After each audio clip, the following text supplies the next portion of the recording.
ఆత్మీయులారా, ఆదివారం నాటి సాయి భక్త పరమహంస వంటి మాస్టర్ గారిని జ్ఞాపకం చేసుకునే సత్సంగానికి శుభస్వాగతం. ఈరోజు కొన్ని ప్రత్యేక విశేషాల సందర్భం ఉంది. అదేమిటంటే, మన ప్రాంతంలో సాయి మందిరాలు చాలా ఏర్పడిన తర్వాత కూడా ధుని ఉండేది కాదు. అగ్నిహోత్రం, సాయి అగ్నిహోత్రం ఉండేది కాదు. అది ఒక కొరతగా ఉండేది. 1988 సంవత్సరం వరకు అటువంటి పరిస్థితే కొనసాగుతూ వచ్చింది. అప్పుడు జనవరి నెలలో కావలి డాక్టర్ గారుగా ప్రసిద్ధులైన నరసింహం గారు వాళ్ళ కుటుంబంతో ఈ దత్తక్షేత్రాలకు సందర్శనం వెళ్ళారు. ఆ సందర్భంగా ఒక అద్భుతం ఏమిటంటే, భరద్వాజ మాస్టర్ గారు నరసింహం గారి నాన్నగారు బాగా తీవ్రమైన అనారోగ్యంతో ఉన్నారు. ఆయనకు దత్తక్షేత్రాలను దర్శింపచేయాలని, ఆ విధంగా ఆయనకు మేలు జరగాలనే భావనతో అన్ని ఏర్పాట్లు చేసుకుని వెళ్ళారు. అది చాలా అరుదైన విషయం. ఈ రోజుల్లో అయితే అది ఎంతో విశిష్టంగా ప్రత్యేకంగా చెప్పుకోదగింది. ఒక బస్సు మాట్లాడుకున్నారు. ఆ బస్సులో ఉండడానికి అన్ని రకాల ఏర్పాట్లు చేసి, ఏదైనా ఇబ్బంది అయితే తోడు ఉండడానికి లేదు, అక్కడికక్కడ వైద్య సదుపాయంతో సహా అన్నీ ఏర్పాటు చేసుకొని అన్ని రకాల రెడీ అయిపోయి వెళ్ళారు. ఆ పెద్ద ఆయన ఎంత అదృష్టవంతుడో. మాస్టర్ గారు వారితో పాటు మరికొందరు మన గురుబంధువులు అందరూ కలిసి వెళ్ళారన్నమాట. జనవరి 19వ తేదీన అక్కడ బయలుదేరారు. 24వ తేదీ ఈ రోజులాగే ఆ రోజు రథసప్తమి, ఆదివారం. అక్కడ షిరిడీలో ఉన్నారు. దాన్ని చాలా వివరంగా నరసింహం గారు, అదేవిధంగా మాస్టర్ గారు కూడా చాలాసార్లు చెప్పారన్నమాట. షిరిడీకి వెళ్ళి అక్కడ సంస్థానం వాళ్ళని గన మా ఊళ్ళకు ధుని ఇవ్వండి అయ్యా బాబు అంటే అప్పుడు ఇచ్చేవారు కాదు. అక్కడ ఉండేటువంటి శివనేశ్వర స్వామి లాంటి వాళ్ళని పోయి అయ్యా ధుని కావాలి అంటే, లేదు కొంత విభూతి తీసుకెళ్ళి ఆ విభూతి పైన కర్పూరం పెట్టి వెలిగించుకొని దాన్నే ధునిగా కొనసాగించుకోమని సలహా ఇచ్చేవారు. ఎందుకంటే సంస్థానం వాళ్ళు ధుని ఎక్కడా ఎవరికి ఇవ్వటం లేదు అని. మొత్తం మీద అక్కడికి వెళ్ళారు. వెళ్ళి ఆ రోజు సాయంకాలం ధుని పూజ చేయాలనుకున్నారు.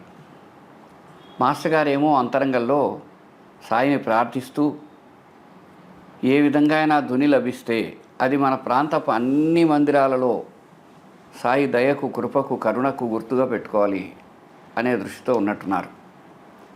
సరే, పూజ అంతా అయిన తర్వాత సాయంకాలం వేళ మాస్టర్ గారు సాయిబాబాకి సాష్టాంగ నమస్కారం చేసుకున్నారు ధుని పూజ అయ్యాక. అప్పుడు మిగతా పక్కనున్న వాళ్ళు ఏం చేశారంటే, హారతి ఇవ్వటానికి కొంత కర్పూరం వేసుకొని ఒక పళ్ళెం పట్టుకున్నారు. విచిత్రంగా అదే వేళకు సమాధి మందిరంలో ధునిలోంచి తీసుకెళ్ళిన పులతో అక్కడ హారతికి ముందు ధూపం ఇస్తారు. ఆ తీసుకెళ్ళడానికి వచ్చిన వ్యక్తి ఏం చేశాడంటే, అతనికి ఏమనిపించిందో తనకు కావలసినవి నిప్పు కణికలు తీసుకుంటే ఒక 3 నిప్పు కణికలు వీళ్ళ దగ్గరుండే పళ్ళెల్లో వేశారు. మాస్టర్ గారు లేచేపటికి ఆ పళ్ళెల్లో సాయిబాబా ధునిలోంచి ఆ చేసే వ్యక్తి ఇచ్చిన 3 నిప్పు కణికలు ఉన్నాయి. గొప్ప ఆనందంతో మొట్టమొదట బాబావారికి హారతిచ్చుకొని ద్వారకామాయిలో అక్కడి నుంచి దాన్ని ఎంతో శ్రద్ధగా, చాలా జాగ్రత్తగా ఆ మిగతా పనులన్నీ పక్కన పెట్టి మహా అదృష్టంగా భావించి బయలుదేరి నామంతో స్మరణతో అక్కడి నుంచి బయలుదేరారు. తర్వాత ఒంగోలుకు వచ్చి అక్కడ ధుని ఏర్పాటు చేసి ఆనాటి ధుని మనకు నేడు కూడా కనిపిస్తోంది. అదే ధుని కావలిలో, గూడూరులో, విద్యానగర్లో ఇంకా అనేక చోట్ల ఉంది. దాని వెనక మాస్టర్ గారి తపస్సు, సాయి యొక్క అనుగ్రహం, కృప మనం ఎప్పుడూ చూస్తూ ఉండవచ్చు. అనాది కాలం నుంచి మహాత్ముల యొక్క అనుగ్రహం మానవాళికి ఎలా లభిస్తుందో అనేందుకు గుర్తుగా సాయి ధుని ఈ అన్ని ప్రాంతాలలో ఉండడం మనం ఈరోజు చూడగలుగుతున్నాం. అది మన ధన్యత. అది ఇదే రోజు రథసప్తమి రోజున లభించటం అనేది అంతుపట్టని భగవంతుడి దివ్యలీల అన్నమాట. పోతే ఇంతకీ ధుని ఏమిటి, అసలు ఆ ధునికి అంత విశేషం ఏమిటని. సాయిబాబా దేహధారిగా ఉన్నప్పుడే కొందరు మందిరం కట్టుకున్నారు.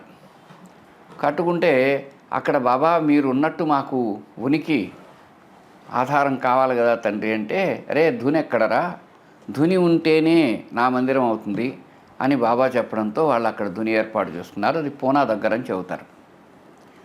అంటే సాయికి అంగీకారమైనటువంటి విషయం అన్నమాట అది. ఇంతకీ ధుని అంటే ఏమిటి? ధుని అంటే అగ్నిహోత్రం. అగ్నిహోత్రం అంటే ఏమిటి?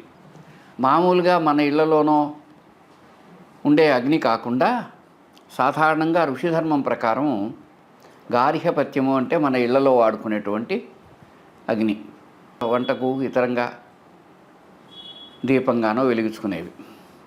రెండవది ఆహవనీయము, దక్షిణాగ్ని అని. ఈ దక్షిణాగ్ని అనేది బడబానంలాగా సముద్ర అంతర్భాగంలోనూ శిలల లోపల ఎక్కడో ఉంటుంది. అదే జీర్ణ ప్రక్రియలో కూడా పనికొస్తుందంటారు. మూడవది ఆహవనీయం. ఆహవనీయం అంటే ఆహ్వానించబడిన అగ్ని. ఏమని ఆహ్వానిస్తాము?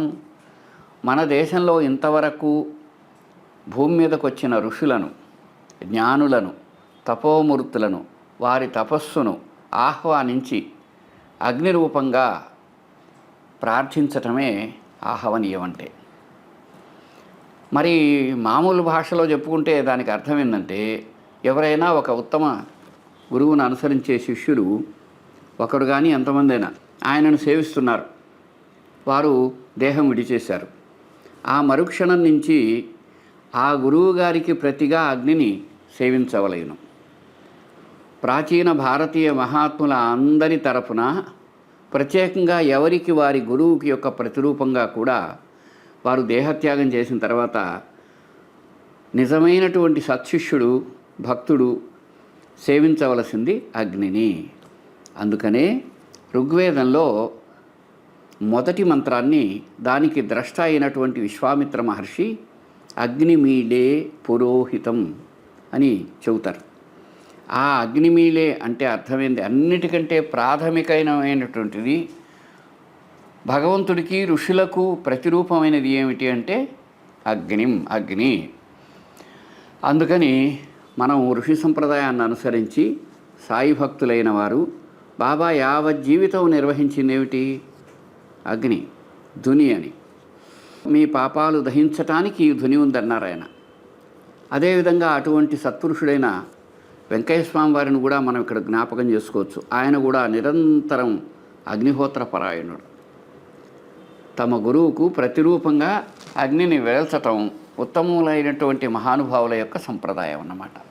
ఆ సంప్రదాయాన్ని అనుసరించే సాయిబాబా తన దగ్గరకు వచ్చే ఎవరికైనా సరే ఆ అగ్నిహోత్రంలోని విభూతినే అనుగ్రహించేవారు. ఆయన గన ఒకసారి నొసట విభూతి పెట్టారా అతడి జన్మ ధన్యమైనట్టే. అంత శ్రద్ధగా భక్తులు దాన్ని స్వీకరించేవారు. ధుని అనేది ప్రాచీన భారతీయ ఋషిధర్మానికి ఆధునిక రూపం అన్నమాట. కాబట్టి ఎప్పుడైనా మీరు మందిరానికి, సాయి మందిరానికి ఎక్కడ వెళ్ళినా తప్పనిసరిగా ధునిని నమస్కరించి ప్రదక్షిణ చేసి ధునికి ఒక పీసు ఉండే కొబ్బరికాయ కానీ, నవధాన్యాలు కానీ, నెయ్యి కానీ ఏదైనా సరే సమర్పించటం వల్ల అది ఉత్తమమైన సంస్కారానికి, ఒక పద్ధతికి, ఉత్తమ ఆచారానికి దారితీస్తుంది. అంతేకాకుండా ఈరోజు పవిత్రమైనటువంటి రథసప్తమి. ఆనాడు ఆ ధుని మాస్టర్ గారికి లభించింది రథసప్తమి నాడు. ఈరోజు కూడా అటువంటి రథసప్తమి ఆదివారం రావటం భగవంతుడి కరుణకు గుర్తుగా భావిస్తూ మీలో ఉండే పరమాత్ముడికి నమస్కరిస్తూ ప్రస్తుతానికి సెలవు. మనందరినీ ధుని స్వరూపమైన సాయి కరుణ కాపాడుగాక. సెలవు. శ్రీ సచ్చిదానంద సద్గురు సాయినాథ్ మహారాజ్ की जय. गुरुदेव दत्ता साई राम जय साई राम. गुरुदेव दत्ता साई राम जय साई राम. गुरुदेव दत्ता साई राम जय साई राम. गुरुदेव दत्ता साई राम जय साई राम. गुरुदेव दत्ता साई राम जय साई राम. गुरुदेव दत्ता साई राम जय साई राम. साई राम जय साई राम जय साई राम. साई राम जय साई राम जय साई राम. साई राम जय साई राम जय साई राम. साई राम जय साई राम जय साई राम. साई राम जय साई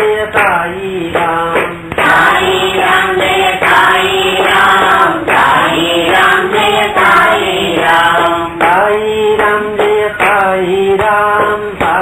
राम जय साई राम. साई राम जय साई राम जय साई राम. साई राम जय साई राम जय साई राम.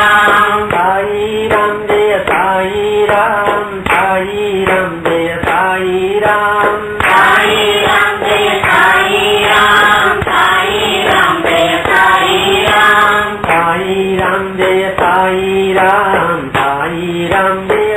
जय साई राम. साई राम जय साई राम जय साई राम. साई राम जय साई राम जय साई राम. साई राम जय साई राम जय साई राम.